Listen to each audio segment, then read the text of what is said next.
Lord, we thank you for your many blessings, Lord, that we've learned through your word. We thank you that we are growing in understanding and revelation, Lord, as to what you've given us and what you've done for us, Lord.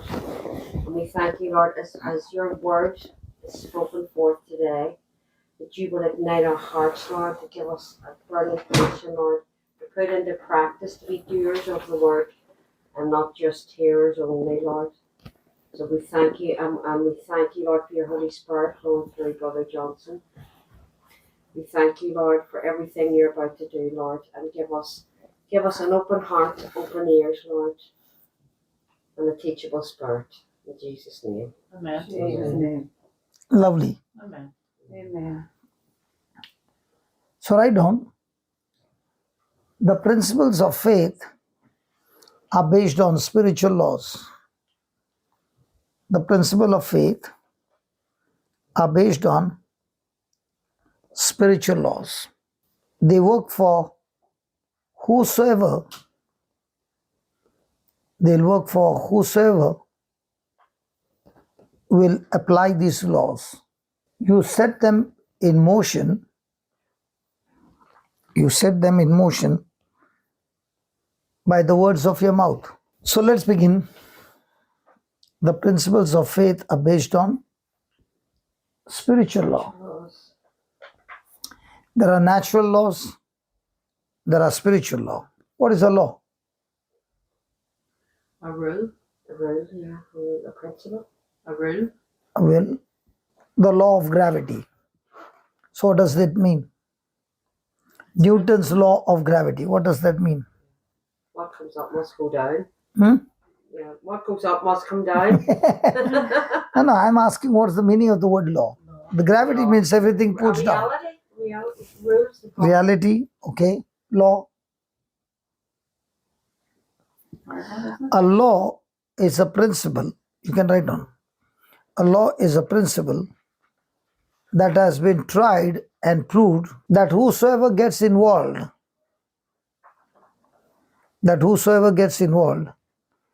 the result is the same. So that means in the faith law, there is no discrimination. Yes. It works for everybody. So the question is, what law am I activating? Now we know that the car never flies. Mm-hmm. Even though it goes at a high speed, it will still be on the ground because the law of gravity keeps the tires on the ground. Yes. But a plane flies. So plane has been designed to supersede the law of gravity. So one law is powerful, the other law is more powerful than that, and that's why the plane can fly. The law of gravity pulls everything down, but there's another law called thrust Yes. on the runway. And when there's a high speed thrust, it builds pressure on the wings that makes it fly. Amazing. So this law, when it is operating, it operates on the air, which you can't see. Right. And the engines fire at that speed that air becomes a storm on purpose. Because it's at that speed, the air which was stationary has now become like a storm. And it is that air that lifts the plane up, Yes. along with the cargo, along with the passengers. Can you believe this air which you can't see now is the one that lifts thousands of tons of plane in the air? So the pilot on purpose brings the plane to the runway and is ready to activate the law of thrust and lift. Yes. But he has to maintain that speed and keep the wheels on the runway. Yes. And when the pressure is built at that speed, the plane takes off. And then he keeps accelerating and the plane fights against gravity and keeps going in the air till it reaches some 35,000 feet above sea level or 38,000, whatever. Praise God. In the same way, there is a law of faith and there's a law of fear. There's a law of life, there's a law of death. There's a law of sin and death, and there's a law of life in abundance. Now, sin is something that will keep you pulling down constantly. But just because the law of gravity is there, the pilot doesn't say, oh my God, the law of gravity is there, how will I fly? No, he knows the system that if I can accelerate and keep the engines firing, I will supersede the law of gravity.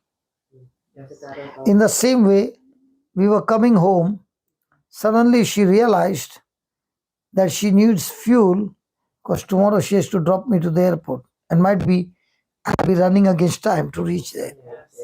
So she said, let me fill it today. Why did she fill fuel? Because a car can run on fuel.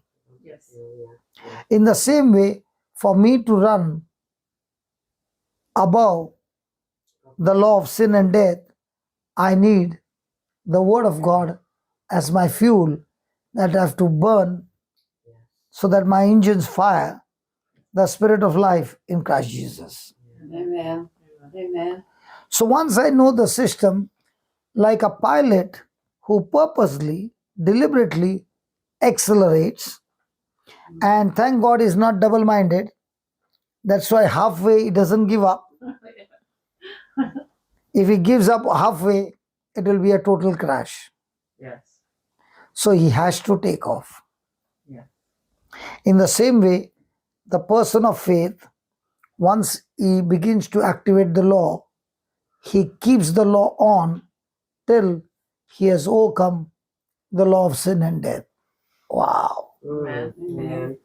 And to accelerate that law of life in Christ Jesus, he uses two tools, and that is in Romans chapter 10, verse 8. But what does it say? The word is near you. The word is near you. Now, did he say the problems are near you? No. What did he say? The word is near you. The words are near you. The word is near you. But in our life, what is near us? The problems. The symptoms, The symptoms. the test report, Yes. Circumstances. the circumstances are all near us. Yes. So that's going to pull you down or help you to fly.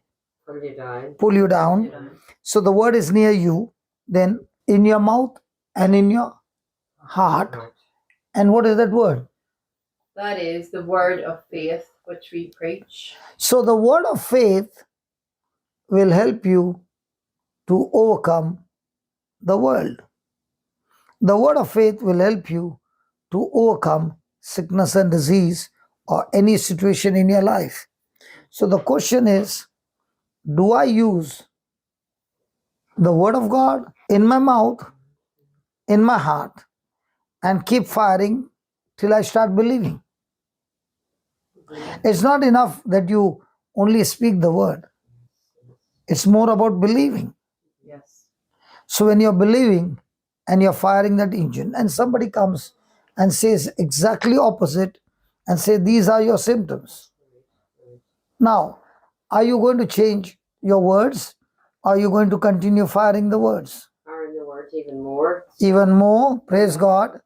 But normally do people speak more of those words or they change their words? Change their words often, yeah. So will that flight take off or crash? So once you understand the system, for me to overcome any trial of my life, I need to operate on this. First, I use my mouth to speak God's word and not the words of anxiety and fear. Yes. So once I practice taking my flight on the runway and going at that speed, by default, the wind or the air on the opposite side is what lifts you up. In the same way, your afflictions are meant to kill you. But when you fire the engine of faith, faith is the one who will lift you up. So now, are you praying and praying and praying and praying with anxiety, worry, and fear? Or you're first learning the system and you're saying, now I'm ready for the takeoff, and now all engines fire, and you are speaking the word with boldness, with confidence, without wavering, without doubting. Now your flight is sure to take off. So that's what you wrote. The principles of faith are based on spiritual laws. So are you going to pray first, or are you going to study and understand the laws first? So are you going to repair this light, or are you going to first study the system? Study the Study the system. system. If you don't study the system and you put your finger there and it gets in contact with the live wire, that might be the last day of your life. Yes, right. Or there will be some damage, you'll get an electric shock. Yeah. In the same way, when I am operating on the law of faith, I cannot even for a moment stop the law of faith and activate the law of anxiety. Not only nullifies, it gets into activation, and nobody can stop that activation. The only person who can stop is you, by speaking the words of faith again. One law is active all the time. Two laws cannot be active at the same time. So one is switched off, the other one is switched on. I think And to switch off and switch on, your mouth is the instrument, The rudder. the rudder, yeah. praise God, that activates the law. Can I ask a question? Can you school yourself into belief by constantly repeating the word? The word. Say you're trying to get faith, so you're constantly repeating the word. Yeah, because the Bible says faith comes by hearing and hearing. So you can school yourself. So not necessarily you heard it the 100th time you got faith. Yeah. Faith comes when that word which you're hearing starts speaking to you. So now the faith is talking from within, not from outside. Yeah. Now what is happening now is I'm speaking words and you are receiving from your external ears. Yes. So faith is not coming. Only understanding is coming. Yes. Then what you heard, you go and hear it again and again. Yes. Now as you are hearing, you are putting a pause and saying, isn't this like what I'm going through? Now isn't this scripture which is promising me? So now you're going to the scripture and studying the scripture, and now the scripture is talking to you. Yes. That's when you are a farmer who is growing faith. Yes. Just like a farmer grows corn, a Christian grows faith, because faith is the main substance by which you can create anything in life. So the word is the seed going in. The more you repeat that, that seed is taken. More than repeating, you have to understand that. Yes, understand it. Yes. So when you understand the principle, how it works, and now when you're repeating, you are excited because you're growing your faith. And the substance called faith now gets deposited in your heart and in your mouth. So the more and more the deposit, now when you're speaking, your words are totally soaked in the substance called faith. And now when they're coming out of your mouth, they're coming out with boldness and confidence without wavering. Now that word of faith will go and bring forth the manifestation. So now we learned that these principles of faith are based on spiritual law.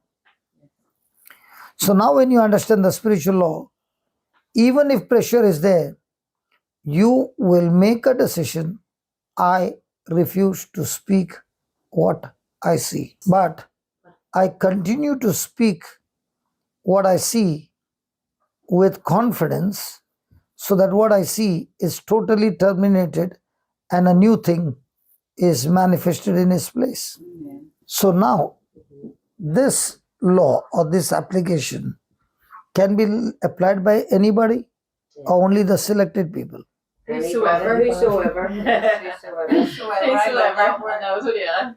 So whosoever will apply this spiritual law will it work for him? Yes. As long as he believes and has understanding. As long as he is using the system. Yes. So can I say that I do not belong to your group and that's why it won't work? No. And because you belong to my group, it will work. No. Because I come from India, it will work, not those in UK. No. So the spiritual law does not discriminate. It only looks at the system you are operating in. Yes. So once you understand that and you learn the system, now do you need somebody else to do the job or you can do the job? We can do it. Yeah. Praise God. So can this system be taught to people? Yes. Yes. And if those people get educated with this and start applying, awareness of God. You know, yes, speak the word. Yes, speak it out loud. But that awareness that He's present, just being aware that He's in every fiber of your being. do you know, hello, Is that Elaine. not special thing? Hold on, he's answering you there. the word of God is God Himself. The day you believe that, you don't discriminate between the word and the Lord. He's the same. And when I'm reading the word and I have that awareness of His presence, that's where I feel Him. So what if you don't feel, what if you don't feel the presence? There's sometimes when I'm reading the Bible, certain passages in the Bible just are not speaking to me. But there's some other parts that speak, and I think that's where my awareness is, or that's where God's directing my awareness. You know, Faith, when you speak about faith, faith has got nothing to do with your feeling and awareness. It is about believing what God said, not with your senses, but with what God said. For example, today as I'm sitting with them, I can feel the presence of God. Yes. Okay? But what happens tomorrow when I come and I don't feel the presence of God? You mean to say God has left me? He said He will never leave me nor forsake me. He is with me till the end of time. So I don't have to rely on my feeling. I rely on what He said, and that makes me sure that His presence is with me. when I concentrate and I'm praying, Okay. and I'm reading a gospel, there's sometimes I have a really profound experience that God is speaking a certain phrase or something that's important to me at that time. I don't get that feeling all the time, but I know He's present all the time. But I don't always get the feeling You know what I say? all the Know what I say? When you study the Bible, you might not feel anything. But when you are on a job, seeking the kingdom and His righteousness, and doing what assignment He has sent you, He will speak to you in a fraction of a moment, and it will be a revelation that will destroy the work of the devil in no time. Not necessary when I study the Bible, God will speak to me. God will speak to me in a most critical hour. What I've studied 10 years back, He will remind me and He will teach me. My job is to plant the seed in my heart. His job is to make it sprout, grow, and bring in the fruit. My job is to continue to believe whether I feel it or not, but I will continue to do what your word says. Whether I get a good feeling, bad feeling, whatever feeling, I will do what the written word says. And when I practice what I do, that's the time He gives me the deeper understanding. He doesn't give me 1, 2, 3, 4, and 5 step. He gives me only the first step, and He waits to watch whether I did follow the first step. And when I get on to the first step, he starts revealing to me the second step. Because I do not know what is God's assignment for my life. I do not know what God's purpose is for my life. But as I keep studying the word and I still keep fellowshipping, He gives me opportunities, or I search for opportunities to make somebody comfortable with the word of God. And as I do that, that's the time He begins to reveal to me His purpose. I will discover my purpose. I will not choose my purpose. Because if I have to choose my purpose, I will choose the most easiest way. But when I'm on the field, He will take me through the most toughest path, and there He will teach me and turn that toughest path into green pastures where I will discover the potential that was hidden in me, which I did not even know. So it's totally on the GPS of the Bible. I never ever desired to be a preacher. All my life, I did not like textbook. I did not like to study. I always like to go and work on a machine. You're practical. You like I'm not a person to sit and study. I'm a person who loves the machine. I love to make my hands black with grease because I earn money when my hands become black. But He gave me a textbook, and I did not know that I had a skill of teaching. Okay? Yeah. So when He gave me a textbook, He said, use this textbook and solve your problem looking into the textbook. So I never learned the Bible like a person who learns theology, scripture by scripture. I learned the Bible just to solve my problem. And when I began to practice to solve my problem, my relationship with God became so intimate, it was entirely different. And when I found some scriptures that solved my problem, I went around teaching others how this scripture can solve their problem. They were also happy. So if you say you came for my Bible class and a person who is a theologist and a study of the Bible, he will say, that's not how you study the Bible. Because this is absolutely wrong. But when I started doing this, my relationship with God became so intimate, and I began to enjoy this because it's giving me a practical application, how to use it, and He teaches me how to play the strokes. And once I started playing the strokes and I began to master one stroke and the second stroke and the third stroke, the more I began to master the strokes using the scriptures, now scripture became a part of my life. So when you study here and a person is a Bible teacher, that person will say, you are absolutely wrong. So when I learn some strokes, I begin to teach others, you also can do those strokes. And that's why you will see people healing in the class where I'm not laying hands, but I'm teaching people who have never laid hands, and they are able to do amazing miracles.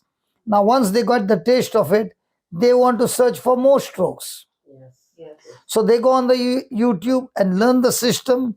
They teach themselves, train themselves. In no time, they are not only teaching the gospel as a theory, but they are teaching the gospel as the power of God, demonstrating the victory. Yes, because it's very interesting. Because Jesus never taught His apostles how to heal. Theology. He taught the kingdom. He taught them on the move, On the principles. Yes, and He was always with action. Yes. And He used practical things to teach them complicated things. Yes, He did. So I saw Jesus do that. So I said, let me learn Jesus' way instead of being in the classroom and learn the classroom way. So the classroom way will make you an excellent professor. Yes. But the field way, you'll become an excellent mechanic. And the mechanic doesn't repair the car by his feeling. No. He uses his spanner, he uses his toolbox, and he gets on the job. He does. Yeah. So also a person of faith uses the toolbox of heaven, the scriptures. Carpenter, Fox so Heaven, isn't it? Yeah. we learned from the best. So how do you activate. Thank you. So how do you learn, or how do you set the law into activation? By your mouth. The word of God is near me, in my mouth and in my heart. That is the law of faith, the word of faith which we preach. Now that you have the word of faith, how do you get your salvation? Verse 9. Romans 10 verse 9. If anyone confesses with his mouth that Jesus Christ is Lord and believes in his heart that God raised him from the dead, he shall be saved. So now what's the law saying? You open your mouth and declare, believing that Jesus Christ is your Lord. You confess that. At the same time, believe that God raised him from the dead. And if you follow that, you shall be saved. So how does a person get healed? He confesses with his mouth and believes in his heart. So how does he get delivered? He confesses with his mouth and believes in his heart. So he confesses different scriptures and believes what Christ has done for him on the cross. He get delivered. How do you get prosperity? Confess with your mouth and believe in your heart. How do you get freedom from depression? Confess with your mouth and believe in your heart. How do you get everything of heaven? Confess with your mouth. Believe in your heart. So is this practical? Yeah. Does it work? It works all the time. Amen. God. So I am not a professor, but I am surely the mechanic of heaven. Yes. And if I can come to your house and use the tools and show you how to repair your life, and once I show you, now you can go to the YouTube and learn and imitate over there every move and come back and say, I can repair my car. Hallelujah. I can repair my life. And I thank God that God taught me how to use the Bible as a practical application. And as I began to use it, everything changed. I started with minus. Okay. And when I started my life with Jesus, I had no money. So I would dip biscuit in water and eat it. And my journey began. And for the first time in my life, I found a job. I'd never done a job. I was always in business. So when I got that salary, I learned that scripture, give and it shall be given to you. So I would put 70-80% of my salary in the box and say, now I've done my part, now teach me, how are you going to multiply? And that's how I learned the practical way. And that's how my life has become multiplication all the time. Because now it was not only speaking the scripture, but applying the scripture with action. Amen. And that's the time he said, if you believe, then show me the proof. And I said, I believe. No, you got to show me the proof. Okay, Lord, I'll put this money in the box. So when I'm putting the money in the box, my mind is saying, you lost the money. Yeah. It's gone. Yes. But my heart is saying, it's not gone. Just like a farmer who casts the seed into the ground, he cannot collect it back. No. It's gone. Yes. And he puts the soil on top. Now he can't even see where his seed is gone. Yeah. But when the rain comes, it searches for the seed and forces it to sprout and grow. And the farmer doesn't know how. When I began to practice that, I saw things changing. In 8 months, it put me back into the same business, which I had gone into loss. But this time, with Bible principles, in no time I began to flourish. Yes. My goodness. And that's when I learned the Bible principle is a bulletproof shock proof, soundproof, loss proof, all proof system. And when I use this, it's a sure shot victory.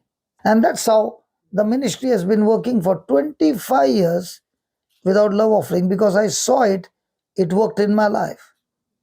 So even if somebody comes and gives me lot of advices and lot of suggestions, he said, the day God tells me, I will follow your suggestion.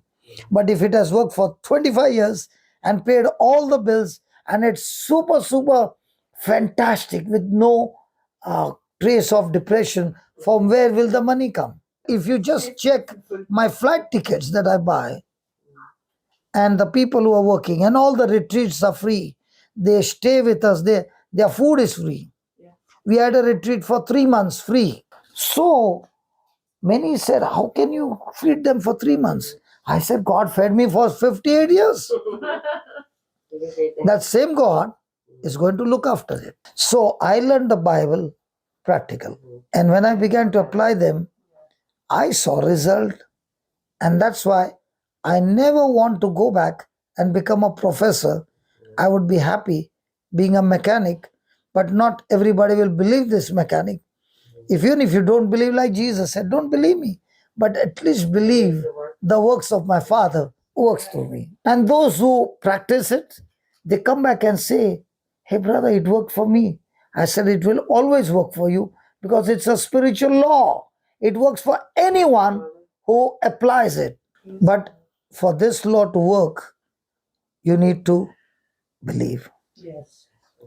And you really need guts to believe. You do. That's why it's the fight of faith. That's a fight. Yes. And that guts comes because of your relationship with Him, because you know the Lord will never put you to shame. You know He is faithful to His word. So you know Him. You don't know you. You can be deceiving, but He is not.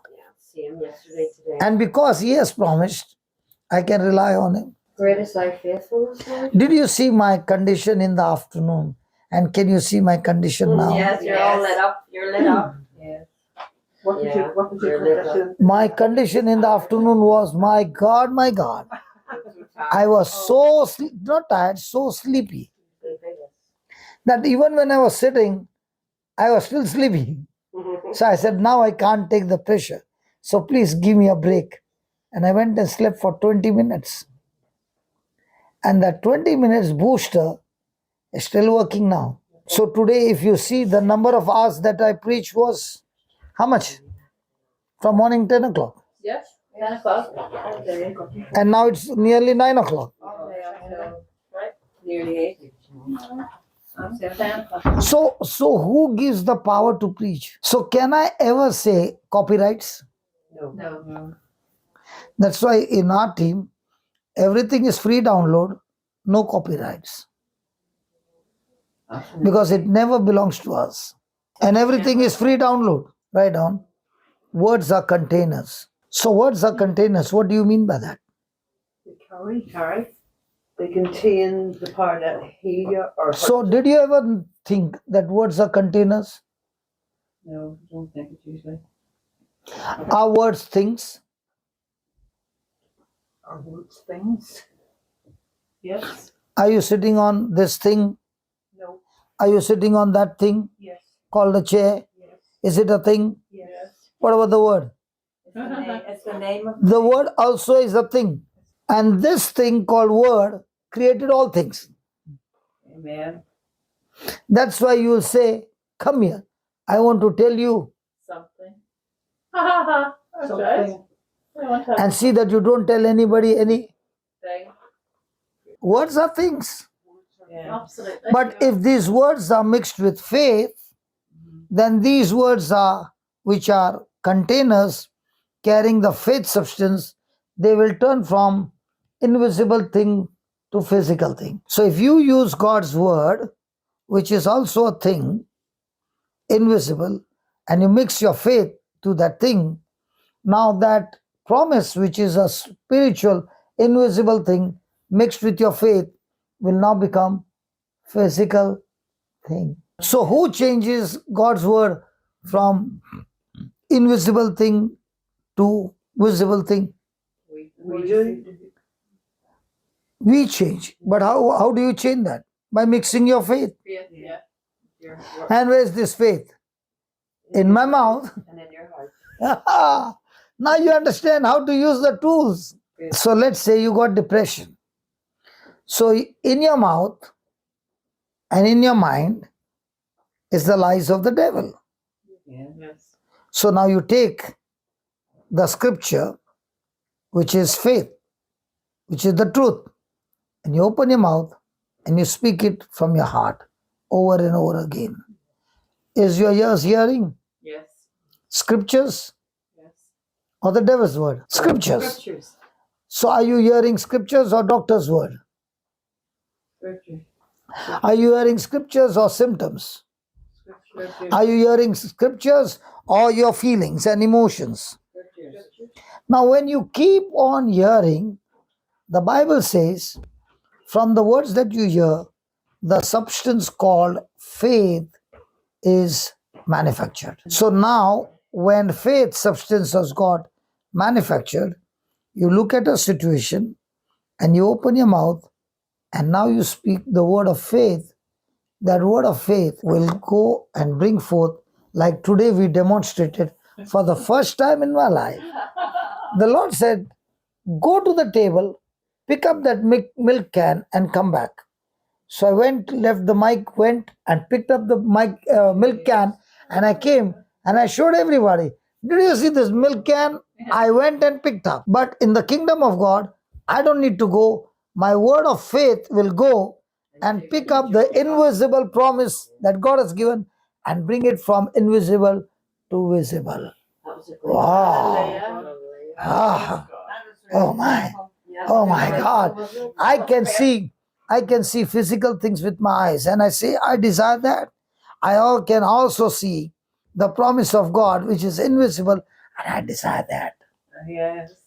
So instead of me going, I release the word of faith that will go and bring it to manifestation. You know, That's why you should be in the class. You can't bunk the class. The next time you do that, I'll have to call your mama. Brother Johnson was talking about faith being like a servant. It goes and gets what you have spoken it to do. You speak Brings the word it of faith, into it brings it into in. reality. That's really nice. So we went and he picked up the milk carton and he brought it up. Oh, right. So we made it like a, Yes, like a bit that's of- what your faith does when you yes. speak the word. It With goes faith, fetch. gets it, brings it into the So now you also know that seeds always produce its own kind. Yes. Yes. So if you planted tomato seed, you'll surely get tomatoes and not potatoes. Yes. Yes. Yes. So when you take the promise, do you believe that's a seed of heaven? Yes. Yeah. Yes, it is. And now you planted it, speaking with your mouth, believing in your heart. Now, is this seed left your mouth? Yes. Has it left your life? No. It's still connected to you. Yes. It has only left you to go into the future, sprout, grow, and mature, and come back with harvest. I'll give you an example. I was just delivered from depression, and one day the Lord asked me, if you're given a chance to go across the world, where would you go? I said, Africa. It did not even take me a second. I said, Africa. And within 8 or 9 months, I met an African man in India. And I looked at him and I said, God, I can see the African. Supposing I showed you an apple seed. Yes. And I said, what do you see? Apple seeds. Apple seed. Apple seeds. A person of faith would say, I see an orchard full of apple trees. I see fields and fields. Yes. He will never say, I see an apple seed. Praise God. Praise Praise God. God. So the day you believe that the promise of God that you said goes into the future. So I asked that person, can you give me an African dress? So he said, surely. And he gave me one dress. And when I came home, I found that African dress is nothing but a gown which women wear at night. All right. Okay. From the top, Yes. from the top to the bottom. Okay. That's right. When I wore it, I got scared because I'd just come out of depression. And if my wife sees me wearing the ladies' outfit, She's like, you've got she will go into crazy. She said, "What happened to my husband?" So I would lock the door, Yes. wear it, look into the mirror, and hold the Bible in my hand. And I would say, "All those over there, hello, hello, can you see me? Can you hear me? Hello, hallelujah, hallelujah." 15 years later on, I got an invitation to go to Africa. And the sound system was very small. So I said, all those behind, hello, we were about 15,000 people on the ground. So I said, "Hello, can you hear me?" And the Lord said, "Did you say the same dialogue 15 years back?" Years ago. So that Praise seed God. which had gone, I had forgotten, All about but the Lord. faith never forgot. And it took 15 years because God had to teach me to stand strong in faith because I was going into direct satanic realm Yeah. of warfare. Yeah. And if he had to take me before and I was not matured, I would end up there. I practiced this for a few days, but that seed that was released produced the harvest after 15 years. And when he said to me, "Do you remember this dialogue?" I said, "Oh God." And I started to cry. Oh. Yeah. I said, "God, I have forgotten it, but you have not forgotten. You fulfilled my desire." And that's why every January I'll be in Africa. Beautiful. Praise Beautiful. God. Nothing is ever wasted there. When it's Sorry? spoken. Nothing ever is ever wasted when it's spoken in faith, even if you forget. Even if you forget, Even if he will you still get the job done. Yes. So now that I understand that words are containers, the question is, what do I fill in this container and send? Last night, I did not waste time. I said, let's have dinner later on. Yes. Yes. And while going, she gave me dinner. So I said, no, I don't want to eat here. You can put it in a container and give me. Now, when I looked at the box, I said, this box and my stomach doesn't match. So I said, can you put some more? Now, when I went to my room and I started eating, I said, she gave me 3 times the dinner. No, You got more? because I could not make out. Yeah. Okay. Yeah. And that's how you gave me something in your kitchen in a container and I took it home. Could I enjoy my dinner? Yeah. In the same way, can I take a container and fill my faith and give it to you that is able to kill the sickness in you? Oh my God! Yes. Hey! Yeah, you got this. So what do we preachers do? The whole day we manufacture faith and then we see opportunities and we make a parcel and give it to them, and those who are hearing receive the parcel with joy. Now they are in agreement with my prayer, Yes. and that faith has destroyed that cancer. I just showed you, yes, now. I was in France and this lady had cancer. And I said, you know what? When you go back to the doctor will be amazed and say, where did you take your treatment? I can't see it. Yes. Okay? He will say these words to you. And she wrote, he said the same words to me. Did I release the container with inverted comma words mixing my faith? Yes. Yes. Absolutely. Now, do you want to be a professor of the Bible or a mechanic of the Bible? Mechanic any day, all day long. So you can be a professor. You can be a professor and you can give the background why it was written, Yes. which year it was written, all that. Yeah. But you will not be able to heal a headache. No. I'd rather heal a headache. Yes. So, Yes. praise God. I don't know the background, Yeah. but I do know need to know. this is written for me. And when I apply it the way Holy Spirit teaches me, I see result all the time. So the professor and the mechanic will always be a mismatch. Because he'll say, what is teaching is not teaching anything of the background. What about priests then when they have to spend all these years studying theology and all that there? I don't know, but I'm not here to judge anybody. No, I know that, but is that the professor side you're talking about? Is that, No, he was talking about somebody who was studying that's theology. that's what I'm talking about, you know, priests who that they spend years studying theology. I don't want to pinpoint anybody. No, he's not talking about a person in particular. He's talking about the difference between teaching for head knowledge, just to know, knowledge. or practical with demonstration of power, so that you Well, can, that's what the apostles were. like the apostles. Yes. Were the apostles highly qualified or the most illiterate people? And that's right. They were fishermen. Yes. Can you imagine?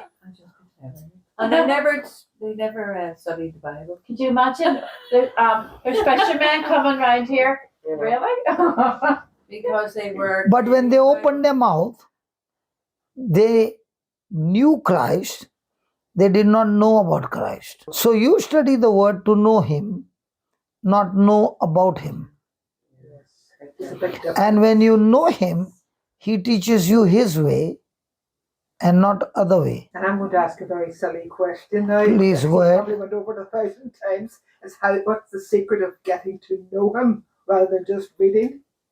Because I come from a business background. In business, if your quality of your product is no good, you have to pay penalty. So I must give him a product that should solve his problem. If my product is not solving his problem, then I'll have to take the penalty. That's business. All your life you have worked or business? I'm asking you. No. I didn't All you work You are a businesswoman or a service? I was a servant. Public A service. Public Service on a salary. Yes. So what's the difference between a businessman and a service? Well, I suppose a business, you have to produce something, as you say. You're producing something that has to work. And what about the person who gets a salary? Well, you're a servant. Well, see, you're working for the government. And you get a servant. So whether the government is doing good or bad, I don't care. After the calendar date, I'll get my salary. But a businessman, when he takes an order, he has to see that he has delivered the goods in such a quality that the customer has to be satisfied. Or else he is fired with a penalty. So if I come by the background of penalty, will I like to learn the Bible as a serviceman or a businessman? And do you know businessman never goes to sleep? Yes, we saw that. Because even on the bed is doing his business for tomorrow. Because the more he solves the problem, the more he gets the profit. But the more you work hard, your salary is fixed. And if I'm solving uncommon problem, then I'm getting uncommon profit as a businessman. You might be solving many problems of the company, but your salary is going to be fixed. Yes. And there also the manager will think whether I should give you a promotion. But in a businessman, he is searching for uncommon problems, and he solves them with wisdom. He gets uncommon price. So if there are plumbers all around, okay, they are giving service. But there's a plumber who is specialist in any kind of problem. His fees will never be common. So businessman always wants to go for the best of the best quality, so that the one who is doing common business, he solved 10 problems and he got X amount, but a specialist cut only one and he gets this. And that's why the doctor, he can cut 5 patients and get what the other person is working day and night for the whole year's salary. He can just cut 5 bodies and get. I get high wages, big wages, and money. As a Bible, are you using the Bible to solve your problem or just to get knowledge that you can debate? So the Bible is never for argument, it's never for debating, it's the power of God to be demonstrated. And that's why Paul came and said, I have not come here to preach to you with human wisdom, but I have come to teach you and show you the demonstration of God's power. So was he debating or arguing, or was he showing you how supernatural things happened when he preached? What about the Pharisees? They would have been more. Were they the teachers of the law? Yeah, they'd be the. Were they the teachers of the scriptures? Yes. Yes. Were they doing any healing? No, The scriptures were the same. I know. Yes, that's Yeah. The word? I The scriptures were the same. Yes. understand Scriptures that. were the same. Jesus was teaching the same scriptures, Yes. but Jesus was teaching more than those scriptures. The root. Is there some? For example, the law said, "Thou shalt not commit adultery." Jesus said, that's not the whole truth. Thou shalt not commit adultery is not sin. But when you look at a woman with lust in your eyes, that's the root that causes the action. He went further with it. Yeah. So Jesus went more deeper and with more parables and more examples that made people understand. And when people understood, they made the corrections. And when a person makes correction, it's called as a repentance. Healings and miracles will follow you. The anointing is when you walk in love, the anointing is there. Are you baptized? Yes. So are you anointed? Yes. Are you sure? It hasn't come to the surface yet. Ah, It hasn't come. That's to a lie. Oh, right. Okay. When you believe, the anointing operates. When you are with your sense knowledge, it will never operate. When you understand the Bible with your head knowledge, it's not operating. When you apply it with the word knowledge, that's why Jesus said, "Blessed are you, Thomas, you believe me because you have seen me. But blessed are those who have not seen, but yet they choose to believe my word." Now the anointing will flow. So the new covenant is all about believing. So your practice is what? About how much you know the Bible or how much you believe the Bible. So this container carries faith or fear, and if it carries faith through the promise of God, it will produce that kind. If fear comes out of your mouth, then it will also produce that kind. Yes. So if fear comes out of your mouth, it will be self-destruction. Yes. If faith comes out of your mouth, it will be Satan's work destruction. So who decides the destruction? So write down, faith comes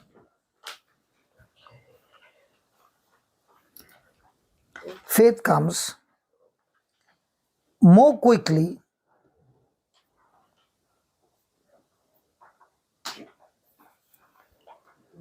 when I hear myself. Faith comes more quickly when I hear myself quoting, speaking, and saying the things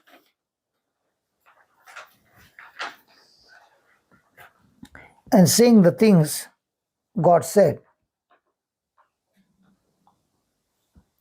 Faith comes more quickly when I hear myself quoting, speaking, and saying the things God said. Have you ever heard people asking somebody, "Is there any message for me?" Yes. Yeah. Yeah. Did God give me? Did God Give me a word. give for me any message? Did you ever ask like that? Did God give you a word? Hold on. I don't know if I've asked or somebody would have said, "I have a word for you." So I have a word Yeah. for you. And you got excited because that word was for you. I know that. I can smell it. I can smell it. Because we enjoy that. Yes. Yes. And the person said Mm-hmm. the word. And it was on a positive side. Yes. Yeah. So you went home excited. All Yes. delighted. Okay. But let's say the person gave you a very strong word. And it broke your heart because I was like that. Can I tell you my story? Yes, you always like to hear my story. But did you ever tell your story? No. No. No. It's always like that. Everybody likes to hear my story. But if I ask them, can you tell me your story? No. Okay. Okay. It so happened I went for a retreat with my family. And I was fasting and praying because in those days I believed the more you fast, the more you get the power. So it was all wrong understanding. And I was praying and praying and praying because in that retreat, the Father would call out people's names. And there would be people standing with that name. So I never had that experience. So I was praying to God, God, call my name. It was a 7 days retreat. Every night I would sit for 2 hours, 3 hours, fighting with God, call out my name. And it was the last day. My name was not called. Last day, during the Mass, the priest called out the name. He said, there's a person by the name John Stan, not Johnson, John Stan. I've never heard a name called John Stan. And that broke my heart. And I cried and I even said to God, you don't love me.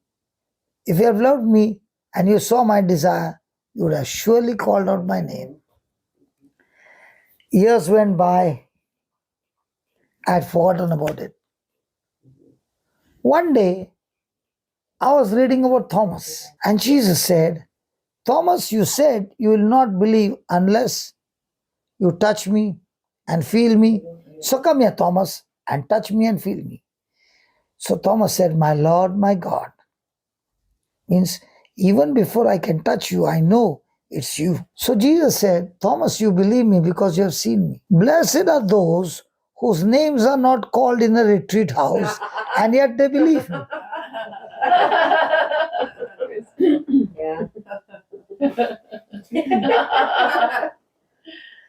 He spoke to me and he said, you were crying that day because I did not call out your name. But didn't you believe all these years what I said? They believe because their names are called.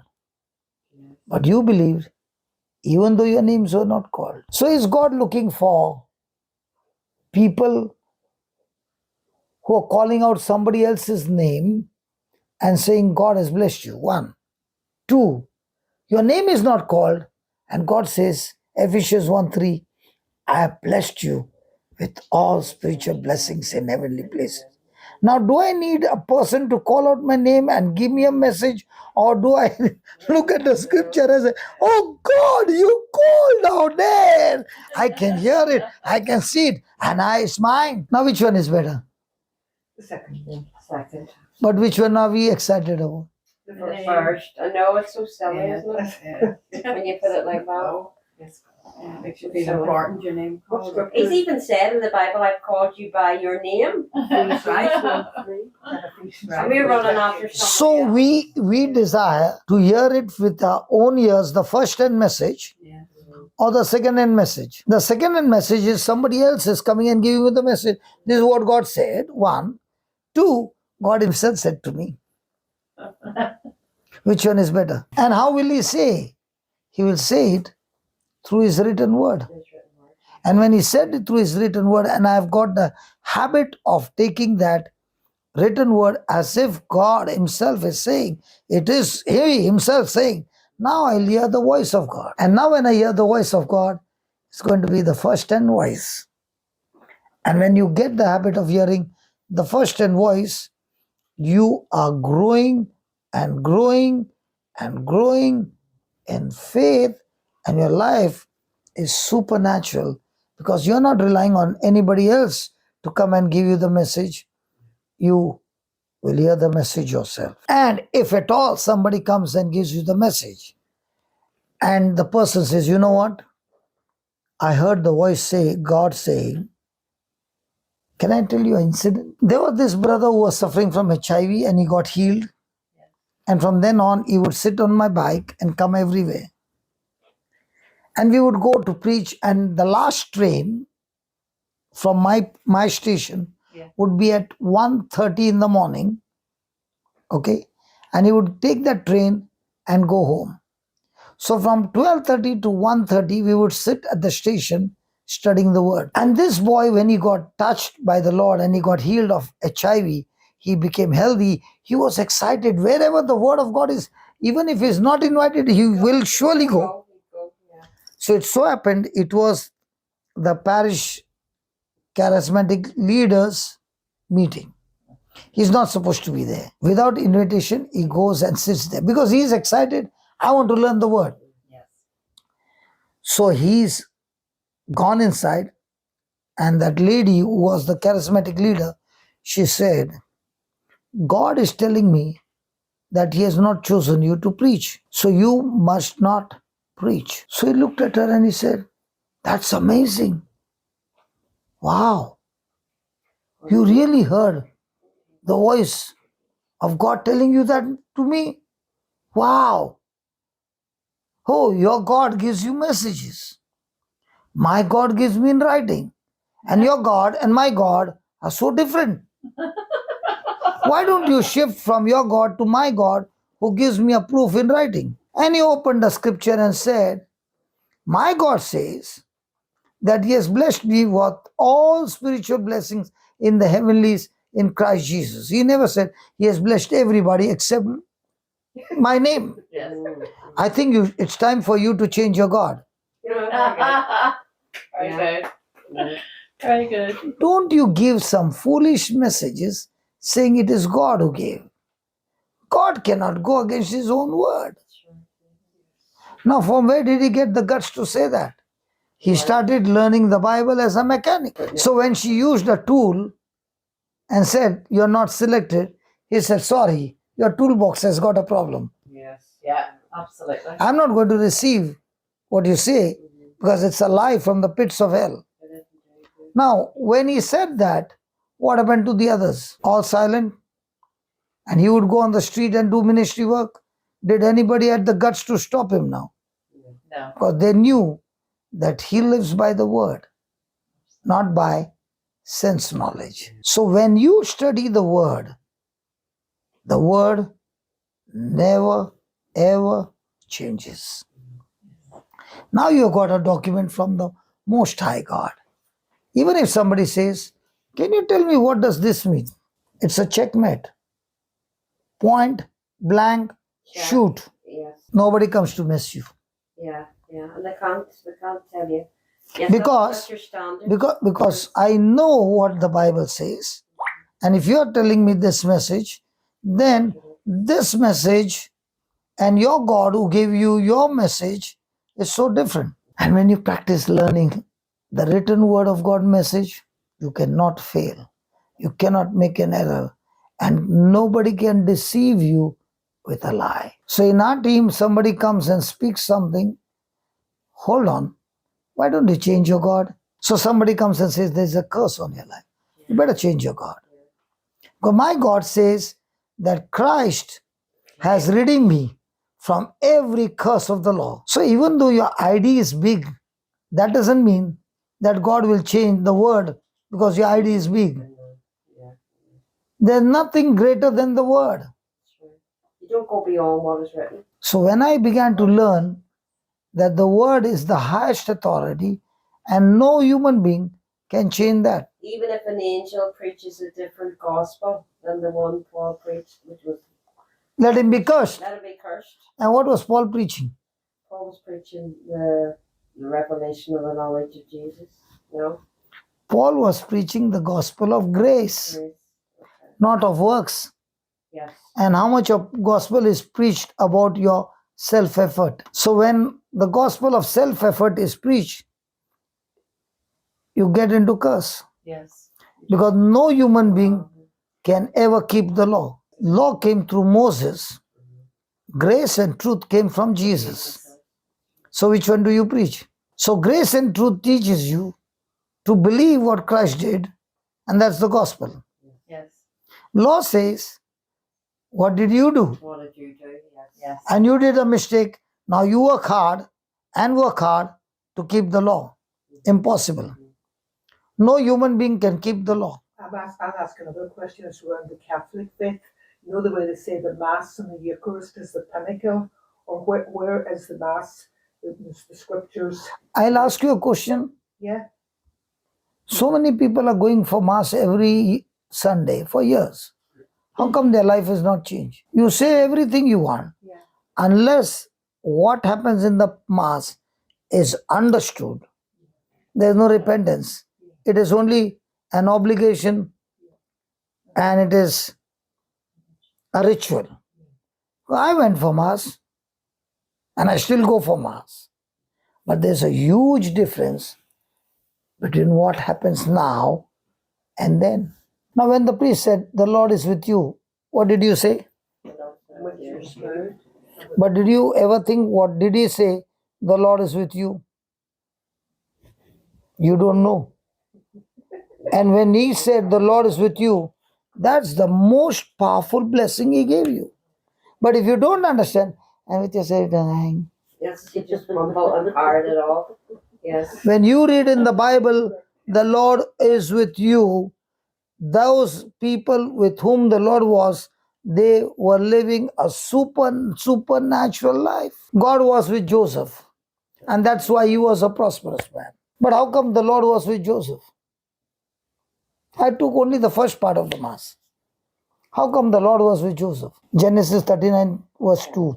The Lord was with Joseph, and he became a successful man, and he was in the house of his master. No, don't go ahead. Only read that much only. The Lord was with Joseph, and he became a successful man. Now, here he is saying successful. King James is saying he was a prosperous man. Can a slave be a prosperous man? No. Slave? Joseph was a slave. Yeah. Yeah. Verse 1 says Potiphar bought him. Yes. So how can he be a prosperous man? Hello? Yes, if the Lord's with you. So are you talking to me? Yeah. Yeah, sorry. So how come he was a successful and a prosperous man? He's a slave. The Lord was with him. So what do you mean by that? I don't know. So I'll teach you.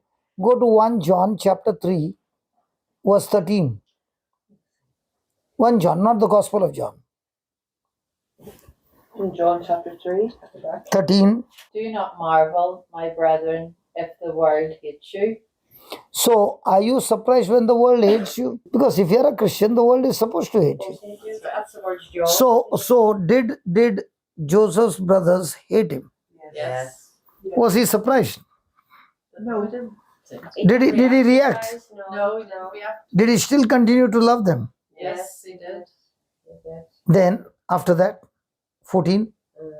We know that we have passed from death to life because we love the brethren. How do you know you are born again? He loves the brethren. Loves our brethren. So if what happens to a person who hates his brother? He's not born again. He's spiritually dead. Yeah. Okay. Then He who does not love his brother abides in death. Whoever hates his brother is a murderer. So now tell me, during the Mass, how many murderers are coming on Sunday? No, I'm asking you. You are not judging, you are learning. You are not condemning. But can you yourself be a murderer? And if you are a murderer, will anything work for you now? Go to Matthew 6:31. Yeah, read. Therefore, do not worry, saying, Therefore, do not. worry, saying, Mm, what shall we eat? Or what shall we drink? mm, Or what shall we wear? mm. For after all these things the Gentiles seek. For your heavenly Okay. Read that again. From the start. Therefore, do not worry, saying, what shall we eat? Mm, Or what shall we drink? mm. Or what shall we wear? Have you ever thought about these questions? Yes. Then what is he saying the next verse? For after all these things the You just said yes. So after all these things, yeah. Gentiles seek. So that means, are you a Christian or a Gentile? Unbeliever. So every Sunday for Mass, do Christians assemble in church or pagans and Gentiles come? Pagans are there. If you understand God's standard, then only you understand what the Mass is all about. Because when you receive the body and blood of Christ, your life will never be the same again. Jesus gave his body and blood when there was a final conflict, when he was about to go to the cross, and he knew now his disciples need his spiritual strength, and he gave his body and blood so that they would not get lost. That's the power of the Eucharist. But if you don't understand, then you go and do the same thing again and again, and much greater thing than before. What you say about the Eucharist? Jesus celebrated the Eucharist at the Last Supper, before that night, before he was arrested. Why do you think he gave his body and blood? To strengthen them spiritually, so that when they see their master is gone, they don't get lost, but they come back. Even though they ran for their life, the body and blood of Christ made them united with Christ. When a person understands, let me give you an example. You try this, okay? Did Jesus say, the very thing that I did, you also will do, those who believe in me? Yes or no? Yes. So are you a royal priesthood? Yes. So did Jesus turn water into wine? Do we make a prayer saying, I take the precious blood of Jesus and cover myself? Yes. Yes. Do you really take the blood? Yes. No. Do we claim it? You speak it. You speak it. In the same way, you take a glass of water and you say, Jesus, you said, the very thing you did, I also can do, and greater thing. And I know the Bible says that you turned water into wine at Cana, and at Last Supper you turned wine into blood. So Lord Jesus, I thank you so much. This water is turned into your precious blood, and I drink your precious blood, and I overcome Satan by the blood of the Lamb and by the word of my testimony. You drink it every day and see your life totally change, because you are believing what you are saying, backed up with scripture. Even though you can't see it with your eyes, you can't see the water like it's turned into wine. That's the same. That's what is called as faith. Well, you can do this. Let me give you an example. Somebody is manifesting with demonic power.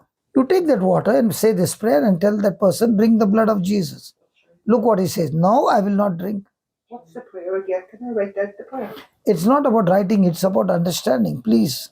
You can write and say the same words and not believe. Belief comes by understanding the truth, not by writing the prayer. Did Jesus turn water into wine? Yes. He did. Did he turn wine into blood? Yes, he did. Did he say, this is my blood? Yes. Now, did he say, all those who believe in me, they will also do the things that I did? Yes. Yes. Did he say, because I go to the Father, they will do even greater works than this? Yes. So is it my birthright to say this prayer? Yes. Uh-huh. Says it in the Bible. Jesus did it, we can do it. So if I am able to overcome Satan by the blood of the Lamb and by the word of my testimony, now can I take that water and say, Lord Jesus, I believe I'm drinking your precious blood. And because I drink your precious blood, the word of my testimony is, I'm delivered from all kinds of addiction in Jesus' name. Are you attacking everything inside of you? Yes. And you do it every day. And see your life turn around within 7 days. If you use the Bible, as spiritual laws accurately, then you are sure that it works for everybody. It's all about believing. I can go for Mass for 100 days, 100 weeks, but I don't believe. Yeah. I don't have any understanding. I finished my obligation. Did you go for Mass? Yes. What was the reading? I don't know.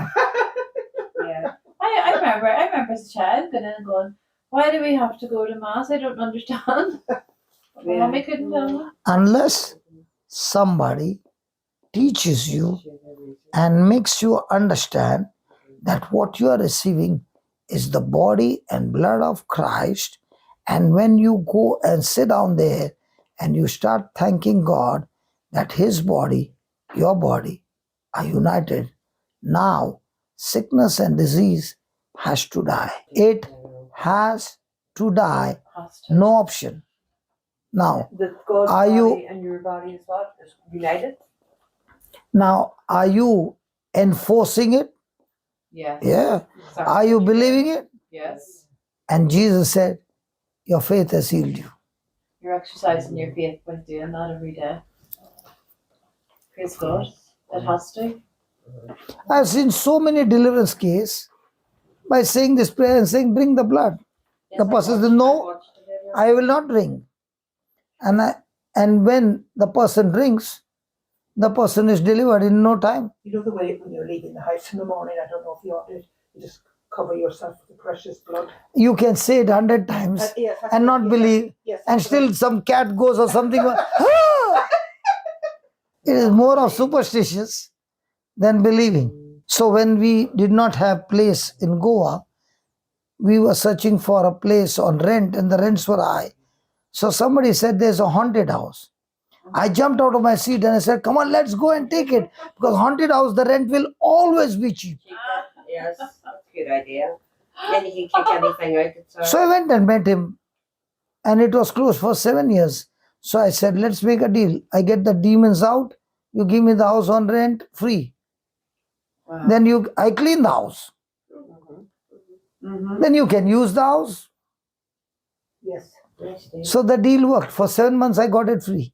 Nice one. Wow. Nice Very one. good. You're a good businessman. Right, Did you put the demons out? Sorry? Did you put the demons out? Okay. Can you switch off all the lights off? 7 years. 7. They don't know. No, that's not like that.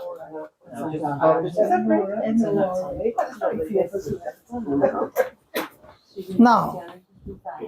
Now my sister, is it dark? Yes. Yes. Now do I need to pray to get this darkness out? No, you just can turn the turn lights on. Say that again. Just turn the lights on. And you are the light of the world. So when you go in, the demons have to leave. Put the light on. Praise God. No, the light. That's Because it. they don't like the dark or the light. Everything Like the light. Jesus said he was. Did you understand what I said? Yes. Do I need to pray to God to get the demons out? No. You just walk in. I am the light of the world because Christ dwells in me. So when we walk in, the demons used the house for 7 years and did not pay the rent. Yeah. Now we take over. If I walk in, I'll be, Demons don't pay rent. That's because the foundation of your faith was, We're the highest spiritual authority on the earth. if I believe the one who's in me is greater than the one who's in the world. So do I fear? I thought you would have had to have an exorcism of some sort. Sorry? I know. I thought, Are you the same? I always thought you would have to have had a mass said in the house or something. Did he say that in Mark 16? He said, all those who believe in me, they shall cast out demons. It's my first birthright to cast out demons. But the question is, do you believe in him? You switched on that switch because you know there's electric power in there and it is connected to the bulb. That's why it lit. In the same way, do you believe the scripture in the Bible is connected to your heart and you're opening it from your mouth and you switched on the switch? Now the demons have to leave. That's why the spiritual law works only when you understand the truth. Just saying, it's the pennies just dropping with her. The In other words, understanding is common. She's getting understanding. Look, Praise you're in the God. dark, you plugged in the thing and turned on the light, and the light came on. So what happened to the darkness? The darkness got left. Did you tell it to leave? No. So it has to leave. No option. No, It's I a didn't law. finish what I was saying. He said to get the activate the Bible, you have to speak it and believe it in your heart. I didn't quite understand it. When you mentioned it with the light, I understand it. When you plug in the light and switch it on. Good. You are the light. We are the light. Yes, but when he told me about the Bible, I can understand. Good that you understood now. Yes, And that- I'm a bit and- slow. and that's how I live. And when I go to Africa, you see hundreds and thousands of them manifesting on the ground. Yeah. What's that, people? Yes. People with you demonic want to spirits. see the videos, they're fantastic. And Yeah. What's happening when somebody's Yes. manifesting? Sorry. What's happening to them? Get on it. They're getting out of. Leather. Just roll about. You want to see them on the ground? Yes. Really? Women have to run over because some women are like will be on the ground and she'll have to throw clothes over them, to keep them decent. So every January I go there to go and do God's job, so that those who are in captivity are set free. Now, when I have it in Africa, I put the money there for the whole mission, for the whole gathering, all expenses from the ministry. They don't have to spend a single shilling for the whole ministry. Wow. Because the Lord delivered me. Now, what He did to me, it's my turn to help them to be set free. And have you a team of people with you when you're there? No, I go alone. You go alone. You'll be flat out busy. Why should I? I've got a partner whose name is Holy Spirit.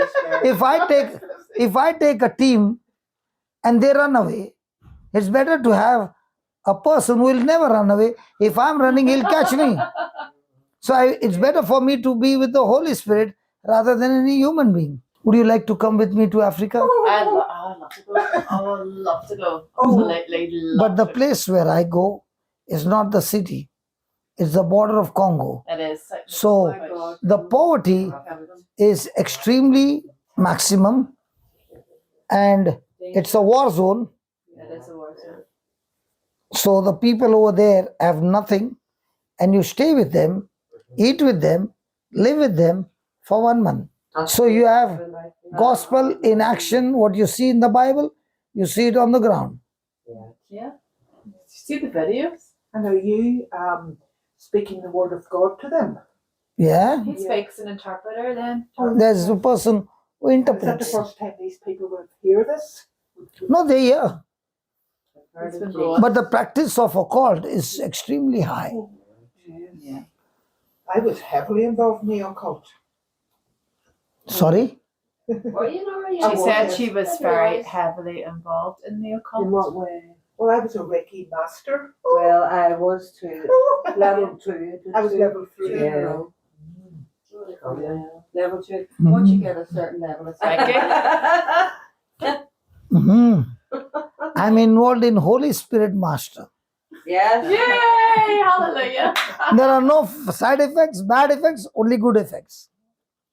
You're in the right place tonight. Oh no, I've confessed. It's a long time. I know, I I know, but confess as well. to hear absolutely. more, to hear. Aye, and I've confessed it Jeanette. many times. No, I just. So can we discuss Christ instead of discussing other things? Yes. Yes, Oh yes, please. that's okay. Yes, all right. Because it gets so easily diverted, and the devil is saying they are talking about me. Glory to you, O Lord. Can I ask you another wee question? Because I was here last night and there all day yesterday, yet I was very disturbed. Something in my head was disturbing me all day, attacking me. You are allowing it to attack. It's because we're letting the light in, we're letting God's word in their heart. It's all new to us. It's all new. So are you focused on the enemy attacking you or God talking to you? I suppose I was focused on the enemy attacking me. So that's why you get what you are focused on. Yeah. The Bible is very simple. The Bible is you focus on Jesus, you get everything from Jesus. You focus on your symptom, you get everything from the enemy's camp. I know. And it's your choice to focus. Thank you. Absolutely. Yeah. It's your choice to focus on. Your choice. All day. Keep that constant in your life. all Your day choice to long. focus. Did you hear that? Sorry, I'm not been rude. No. Yes. So if you choose to focus on your symptom, even God cannot help you because He has given everybody the freedom to choose. So if you know that, it's your, But even when you're being attacked like that, and no, when you say you are being attacked like that, yeah, that is what you heard people say. And you have received what people say. But what Jesus says is, Nothing can ever separate you from the love of God. It's more than lovely. I will never leave It's you nor more than forsake lovely. you. Just because people told you I'm under attack, you are doing what they told you. And the attacks are temporary. And because you're believing what they told you, your life is miserable because you're believing what they told you. Why don't you believe what Jesus says?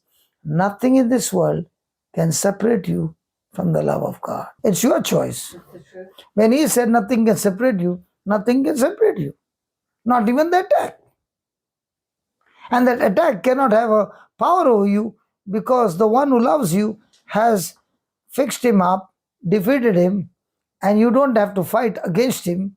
You got to fight against your own emotions. Yeah. There are many people say, I fight the devil. Hey, listen, hold on. God never told you to fight the devil. He's already defeated. He said, fight the lies of the devil. So are you going to fight the lies of the devil? Or Yes. somebody said, the devil is attacking me. I'm going to fight them. The devil is not attacking you. The devil has told you lies, and that lies has gone and ruling over your mind. If the truth had to rule over, then the lies would have been in captivity. So if I am preaching day and night, how much should have been an attack on me? If I go and preach everywhere, how much should have been the devil attacking me? My life is not governed by what people say. My life is governed by what Christ says. Yeah. And Christ says, nothing can separate you Yes. from his love. Yes. Nothing. So just because people are saying the devil is attacking me, might be you. But for me, Christ is loving me the way I am. And I am surrounded by his love. Yes. Yeah.